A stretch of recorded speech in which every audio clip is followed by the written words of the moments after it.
penominasian masih berjalan, bisa laki-laki, bisa perempuan. Jadi itu semua masih dalam proses dan kita insya Allah ingin agar yang nanti diumumkan itu memiliki efek kejut bagi semuanya. Saya ingin maksimalkan untuk menjalankan mandat sebagai Gubernur Jawa Timur. Tapi sudah ada komunikasi nggak dari partai-partai tersebut? Ya kalau komunikasi, kita komunikasi lah. Saya melihatnya Khofifah yang paling cocok. Kenapa? Pertama, dia mewakili suara NU. Dari suara-suara Nahdliyin itu paling tidak ya akan diambil oleh Khofifah. Yang kedua, itu suara-suara ibu-ibu, suara perempuan, suara emak-emak. Jangan lupa, the power emak-emak itu berlaku dalam konteks pilpres, dalam konteks pileg juga. Bahkan saat ini partai politik gitu, di pilkada, tim-tim di caleg itu menggunakan mama sebagai tim sukses.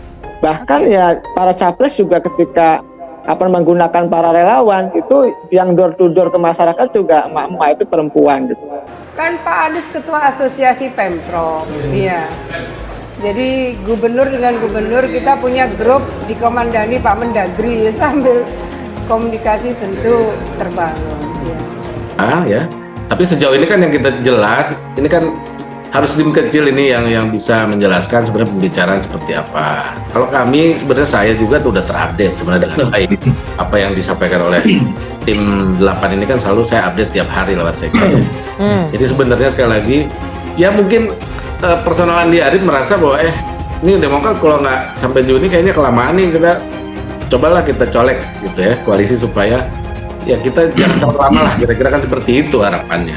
Cuma itu aja sebatas itu. Kalau dari segi gender gitu ya, Pak Anies Baswedan laki-laki mewakili dari katakanlah Islam modernis dan nasionalis begitu. Yang kedua Bu Khofifah dari kalangan santri gitu, dan jadi sangat cocok dari kalangan Nahdliyin ya, katakanlah walaupun memang NU tidak bisa dikatakan lagi sebagai tradisional, tapi ya itu sudah menjadi sebuah kecocokan. Yang menjadi persoalan ke depan bagaimana adalah sekarang kan begini, bagi figur atau tokoh yang muncul itu kan banyak yang diincar, banyak dikerjai gitu loh ya, dalam konteks kesalahan-kesalahannya itu. Nah bagaimana misalkan Pak Anies Baswedan, Bu Khofifah seandainya berjodoh begitu ya, seandainya jadi berpasangan gitu, itu menghalau serangan-serangan dari lawan politik terkait persoalan-persoalan dicari kekurangannya itu, dicari kesalahannya itu, padahal belum tentu salah, belum tentu melakukan tindakan-tindakan yang ditujukan oleh lawan politik. Maka rakyat Indonesia sudah tahu kalau misalnya perubahan yang akan dibawa seperti apa, keberlanjutannya mana, programnya lanjutkan, mana perubahannya. Jadi kita ingin memastikan bahwa rakyat tidak membeli kucing dalam karung. Mereka tahu program gagasan itu. Kita berharap bisa keliling dari kampus ke kampus. Oke, PKS pengennya lebih cepat ya.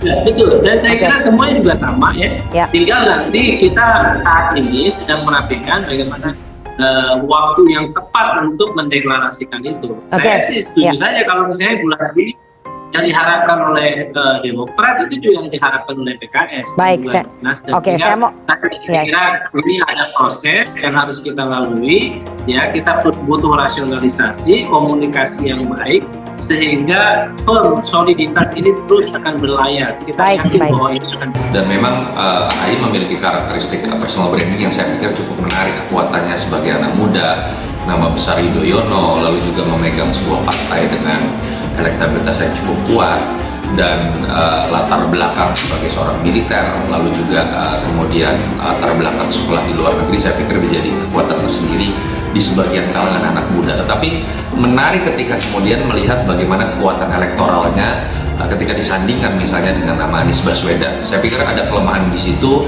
Mas AHY dengan beberapa kekuatan personal branding tapi tidak memiliki base voters atau basis suara tradisional. Berbeda misalnya dengan Ibu Khofifah atau Ridwan Kamil yang memang memiliki kekuatan entah di Jawa Timur atau di Jawa Barat. AHY ini lebih secara general sehingga tidak menjadi variabel komplementer yang bisa menambah suara dari Anies Baswedan yang memang kita tahu lemah terutama di Jawa Tengah dan Jawa Timur. Pilpres 2024, 3 Cawapres ideal Anies Baswedan, garansi lebih kuat. Dikutip dari genpi.co, pengamat komunikasi politik Universitas Brawijaya, Anang Sujoko, menyebut ada 3 tokoh yang layak menjadi calon wakil presiden, cawapres bagi Anies Baswedan pada pemilihan presiden Pilpres 2024.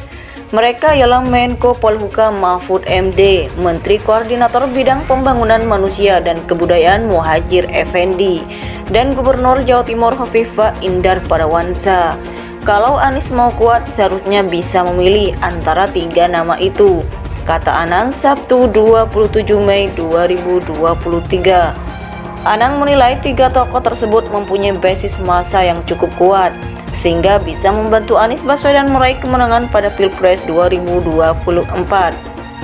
Dia menilai tokoh-tokoh itu akan melengkapi Anies yang bukan kader partai politik parpol. Oleh karena itu, untuk menjadi kuat, dia harus didampingi sosok yang berbasis organisasi massa, kata Anang. Dekan Fakultas Ilmu Sosial dan Politik FISIP Universitas Brawijaya itu menjelaskan, cawapres harus bisa mendukung kinerja capres. Bakal cawapres tersebut harus memiliki skill kepemimpinan yang saling mengisi, ucap Anang. Anang menuturkan cawapres harus mendukung perolehan suara capres pada Pilpres 2024. Dengan demikian, keberadaan bakal calon wakil presiden itu bisa memperkukuh kekuatan capres dalam merebut simpati masyarakat, ujar Anang. Pengamat komunikasi politik Universitas Brawijaya, Anang Sujoko, menyebut ada 3 tokoh yang layak menjadi calon wakil presiden, cawapres bagi Anies Baswedan pada pemilihan presiden Pilpres 2024.